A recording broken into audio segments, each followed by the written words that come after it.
কেন আপনি সূরা 3 বার ইখলাস পড়ে ব্যাগ ভর্তি করতে চাচ্ছেন না? অলস কেন আপনি? আপনি কেন ফজরের টাইমে এভাবে জোর করে চিৎকার করে জিকির করছেন? কে বলল? নওগাঁ থেকে যাচ্ছি বক্তব্য দিয়ে, আতারাই নদী পার হয়ে একটা মসজিদ, তো ফজরের সালাত আদায় করলাম। দেখি মসজিদের ডান দিকে লেখা আছে আল্লাহ, বাম দিকে লেখা আছে মোহাম্মদ। আমি বললাম, ইমাম সাহেব এটা কেমন?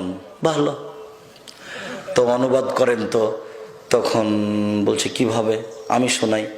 ডান দিক থেকে আল্লাহ হলেন মোহাম্মদ, বাম দিক থেকে মোহাম্মদ হলেন আল্লাহ, ডান দিক থেকে আল্লাহ হলেন মোহাম্মদ, বাম দিক থেকে মোহাম্মদই হলেন আল্লাহ। কেমন লাগছে? ভালোই তো। তো এবার মোহাম্মদকে উঠিয়ে দেন, দিয়ে আকবার লাগান, আকবার, আল্লাহ আকবার।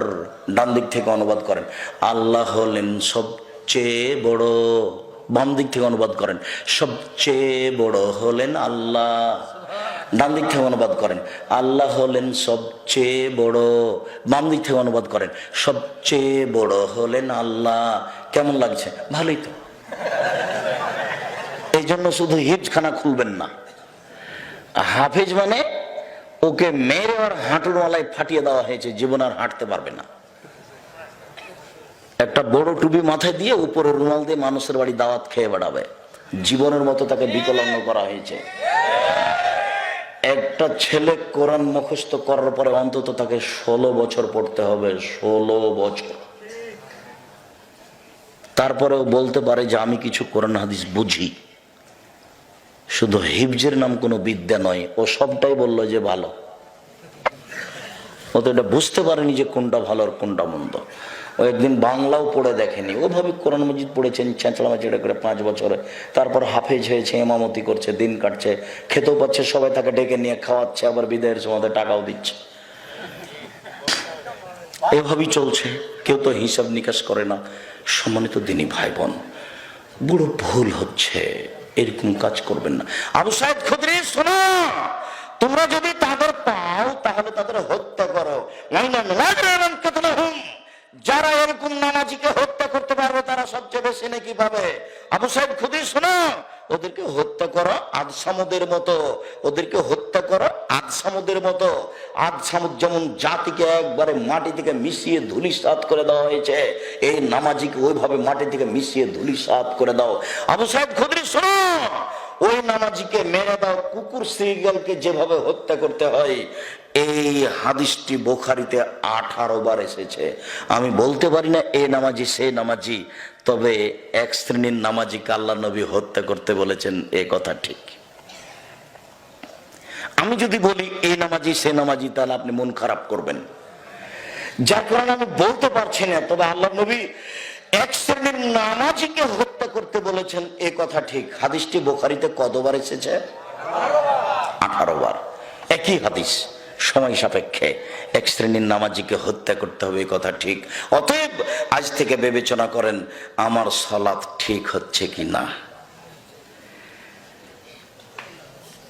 12ই রবিউল আউয়াল আল্লাহর নবীর জন্ম তারিখ, মিলাদুন নবী। আপনি যারা ইতিহাস বুঝে তাদেরকে জিজ্ঞাসা করে দেখেন, সোমবার 12ই রবিউল আউয়াল ছিল না, সেদিন ছিল 9 তারিখ। পড়েন আপনি ওই রাহিকুল মাকতুম ইতিহাস পড়েন, আর আপনার ওই মোস্তফা চরিত পড়েন, মৌলানা আকরাম খান, মৌলানা আল্লামা শিবলির আপনি সিরাতুন নবী পড়েন, সবার হিসাব দেওয়া আছে 9 তারিখ পড়ে। তো চলছে যে 12 তারিখ চলছে, তো কে ঠেকাবে তাকে? সব মিথ্যার উপরেই চলছে। কেউ একটু যে বিবেচনা করে না যে কিভাবে সালাত আদায় করলে সালাত কবুল হবে, অথচ কত কঠোর আলোচনা, কত কঠিন আলোচনা যে তাকে হত্যা করতে হবে, এরপরও ভাবে না। শুনুন, চলে এসেছে কিভাবে সালাত আদায় করতে হবে। সাল্লু কামা রাআইতুমুনি উসাল্লি। পৃথিবীর মানুষ, তোমরা সালাত আদায় করো যেভাবে আমাকে সালাত আদায় করতে দেখছো। আল্লাহু আকবার, এদিকে লক্ষ্য করেন, আল্লাহু আকবার। ডান হাত বাম হাতের আঙ্গুলগুলি জমা জমা থাকবে, কাঁধ সামনাসামনি থাকবে, আঙ্গুলগুলি আকাশের দিকে থাকবে। এভাবে বলবেন না আল্লাহু আকবার, এরকম করবেন না। আল্লাহু আকবার এভাবে কান ধরবেন না। আল্লাহু আকবার বলার পূর্বে পেশাব পায়খানার প্রয়োজন থাকলে সেরে আসেন, সুন্দর করে ওযু করেন। পেশাব পায়খানায় যখন বসবেন তখন বলবেন আল্লাহুম্মা ইন্নী আউযু বিকা মিনাল খুবুসি ওয়াল খাবায়েস। শয়তান লজ্জা স্থান দেখতে পাবে, ক্ষতি করতে পারবে না। আর যদি বলেন বিসমিল্লাহি আল্লাহুম্মা ইন্নী আউযু বিকা মিনাল খুবুসি ওয়াল খাবায়েস, তাহলে শয়তান লজ্জা স্থান আর দেখতেই পাবে না। ক্ষতি করা তো বহু দূরের কথা, শয়তানের লজ্জা স্থান দেখতেই পাবে না। আর পেশাব পায়খানা থেকে উঠার সময়তে বলেন গফরানাকা, ছোটটা বলেন আলহামদুলিল্লাহিল্লাযী আযহাবা আনিল আযা, এ দোয়া চলবে না, ওই হাদিস ঠিক নয়। ছোট্টটা বলেন গফরানাকা, তোমার কাছে ক্ষমা চাচ্ছি। পেশাব পায়খানা করে এসে সুন্দর করে ওযু করুন। সুন্দর ওযু মানে প্রত্যেকটা অঙ্গ 3 বার করে ধুইতে হবে, সেটা হলো সুন্দর। এই কবজি পর্যন্ত ধুইতে 10 বারও পানি দেওয়া লাগতে পারে। 3 বার ধোয়া মানে 3 বার পানি দেওয়া নয়। সম্পূর্ণ অঙ্গ যখন ভিজে যাবে তখন হলো 1 বার ধোয়া।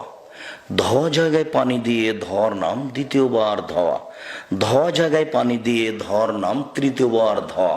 এ হলো সুন্দর ওযু। একবার ধুইতে গিয়ে কতবার পানি লাগবে লাগুক, যখন সম্পূর্ণ ভিজে গেছে একবার ধোয়া, সে হলো সুন্দর ওযু। পেশাব পায়খানা শেষ করে পানি দিয়ে পবিত্রতা অর্জন করুন। পানি না থাকলে ঢেল টিস্যু পেপার, আগে ঢেল টিস্যু পেপার পরে পানি, এ নীতি বাতিল, এটা মিথ্যা। আগে ঢেল টিস্যু পেপার পরে পানি, এ নীতি চলবে না। ঢেল টিস্যু পেপার নিয়ে 40 কদম হাঁটা, এইটা একেবারেই শরীয়তে নোংরা কাজ। ঢেল টিস্যু পেপার নিয়ে পায়ের উপরে পা দিয়ে নাচা, খক খক করে কাশা, এইটা রাসূল সাল্লাল্লাহু আলাইহি ওয়াসাল্লাম করেননি, এরকম আজ করেননি। আপনাকে আমি কষ্ট দেওয়ার জন্য এই কথা বলিনি, আপনাকে একটা নীতিগত কথা বলছি। আপনি যে ঢেল নিয়ে এইভাবে 40 কদম হাঁটছেন, পা উঠাচ্ছেন, বসাচ্ছেন, নাচানাচি করছেন, তো একজন মহিলা যদি আপনাকে দেখে তাহলে তাকে কেমন কেমন লাগবে?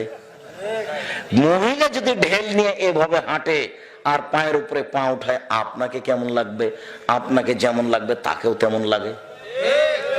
শরীয়ত কি এরকম হতে পারে? কত সহজ পথ। ও বলছে আব্দুর রাজ্জাক সাহেব ধরেন ধরেন, 40 কদম হাঁটে এই জন্য যে প্রেসার আছে। আরো 40 কদম কেন, 40 ঘন্টা পরে যদি ঢেল ফেলেন তবু মনে হবে যে পেশাব আসলো। কেন? এটা আপনার অভ্যাস হয়ে গেছে।